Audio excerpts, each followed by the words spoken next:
What was your final, to a boss you didn't like? My coworker bought cake and ice cream for the office. Someone asked what we were and he said his last day.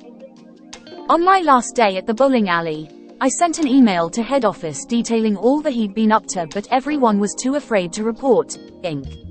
Trying to fire someone when he found out she was pregnant. A big no-no. In my heard later that the next day regional manager and a couple of executives turned up for a surprise inspection. He's found in the office, having backed a 16-year-old female colleague in the corner, screaming at the top of his lungs, with his big red vein throbbing face touching hers. She was distraught and obviously crying. Her eyes was escorted off premises there and then and never heard from again. I was thinking about quitting but has holding back. I scheduled a vacation with 3 extra days. It was a once-in-a-lifetime type of trip. He rejected my vacation request. I thought about it for a couple of hours. Went to his office and told him, I'm taking the trip no matter. The next morning the boss met me at HR and gave me a formal written warning. I responded by giving him my 2-week notice. They apologized and tried to convince me not to leave, but it was too late. My boss and I had butted heads a few times after she took over the office. After finding a much better job, I handed her a list of my job responsibilities, which she asked for because she didn't understand what I did there. This is too much. We'd have to distribute all this to like 4 different people. And I said, yay, and walked out. Spoiler. She didn't do any of that and was fired less than a year later as the office was falling apart. I gave him a 2-hour notice when I quit. He had a habit of firing people on the spot when they gave advance notice. Working retail, I quit at the register on Black Friday. I had recently gotten another full-time job and was keeping this retail gig because I liked the employee discount, and due to my other job this check was pure fun money.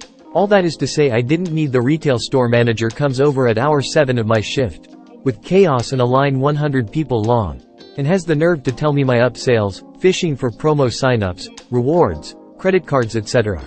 weren't cutting it for how much traffic I was seeing in front of the customers. I already couldn't stand this I said, you know what, you do it, I'm done. And then I apologized to my coworkers on the way out. I worked hard over the course of a year to get all my former coworkers I cared about new jobs. My exit interview, when I was asked the reason for leaving, I simply said their name and nothing more. Sent him to the feds for Medicare fraud and they got fined. Link to DOJ report. Second edit. Corrected spacing, more info, and response to some questions. This issue was important to me because the physicians were actively charting that their patients were at high risk for drug abuse, which was not the case. They drug test every patient every month who were prescribed opiates. The standard for high risk is based on the ORT, which lists things like requested early prescriptions, taking too much meds, prior negative test, likely selling on the street, etc. This company used criteria, including but not limited to, drinking caffeinated beverages, or a current or former smoker, to place a patient in the high-risk category. All I could think of was how this would impact patients if they were to apply for a job with a need for over-the-top security clearance, or the patient who got an offender bender and was on pain meds for a month, then ended up in a nasty divorce where their medical records were subpoenaed. This kind of wrecks people's lives, and for what? Greed? Yeah, nah, not on board with. To the questions about getting 15 to 30% of what the Gov collects, I've stated in the comments that no lawyer would take the case. They don't understand that medical necessity is clearly defined by the Gov. I couldn't find anyone who had the balls to take the case because they didn't understand. And that's I first reported it to corporate compliance. I was sent home with or without pay, because I had a bad. After I got home, the HR manager called me. So I reported her to compliance for attempting to make an hourly staff engage in company business while off the clock, and reported her to USDOL wage and hour division. She eventually got fired, and I got paid for the hours I was sent. That point, I didn't give a they me off. They were potentially ruining people's lives with the chart records, and I was being bullied by my employer. So I just started firing off chart notes from my desk. They eventually locked me out of the system, but by then I'd already found another job and knew I'd sent enough to bury. Faced with the same again, I'd proceed the exact same way. As much as I'd like to have received a cut, at the end of the day I probably helped some patients avoid all kinds of disaster. And that's an awesome payout. As far as my life goes, it was the shittiest job I ever took. Long hours, a lot of crunch, no company vehicle and a lot of travel. Every time I'd go to a different site, I would get like 20 different phone numbers for the various people I was communicating with.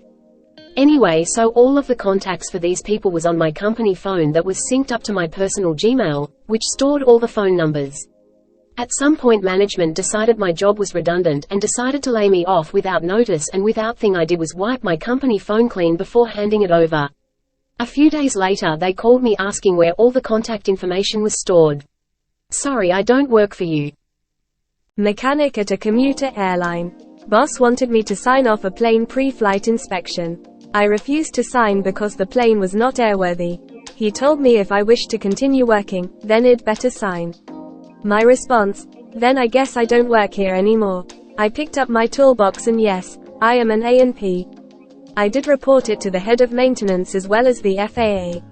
No, I cannot reveal the airline, but rest assured, they have been absorbed by other major airlines several times and are not flying these model of planes any longer. Lost him a big deal with another company by walking away at a critical moment. In fact, I walked right to the arcade across the street. My boss's boss hated me. He drove out my previous boss that was one of the best managers I ever worked for. He demoted me, and then when the company laid off everyone else who knew my product, I insisted he restore me to my previous status or I'd quit. He did, and he wasn't happy about he demoted me again and I found another job. During my exit interview with HR, I spoke at length about how he'd up the department and fired many excellent people who were now working for the few months later he was escorted to the door and told never to return. Apparently the company took a good, long look at him and found he'd been holding his meetings with his subordinate managers in a local bar and would sometimes never return to the office. I don't know whether my discussions with HR had anything to do with their review of his performance, but I'd like to think so. When I left, he promised to take half what I was making and spread it among the team as raises to cover the extra work. He was trying to stop the exodus as I was the third person to leave in a short. When I left I handed my pay stub, minus social security info, to the team and said greater than just in case he tried to lie. This is what I tried to lie. They also realized they were being underpaid by a good told me that was a breach of confidential information and they could sue me. I told him to sue me then. Never heard from that company again except for tax. Those unfamiliar, in the US you are legally allowed to disclose your own pay. And it's illegal for your employer to tell you that you assuming if he did try that. HR or the lawyers quickly corrected him before they had to hand me a people misunderstand. Just because it's legal to share your salary, doesn't mean your employer can't prohibit it by the US, it is expressly illegal for your employer to do that. The manager told me the company I worked for owned me and that I'd do what they said or face consequences. This was in a meeting with other employees present. I walked out of the store with the manager screaming at me to get back to work. Salary was delayed by 2 weeks and was about told to be lenient because the company is growing and needs our help and cooperation. I waited for another week but I was ignored. I left the job without notice and upon him calling me to sue me, I replied, "You have money to sue people but no money to pay." I switched job and I am at a better place right now. This was my senior year of high school. I worked at IHOP and my direct supervisor was leaving, so the GM was going to take over my schedule. Well, he didn't like me or my 2 friends who worked there as well. So when he posted the new schedule and drastically cut our hours, all 3 of us walked out and quit. He still had to fill like 4 or 5 weekday shifts and cover all of our weekend hours because all of us worked both Sat and Sun morning rush.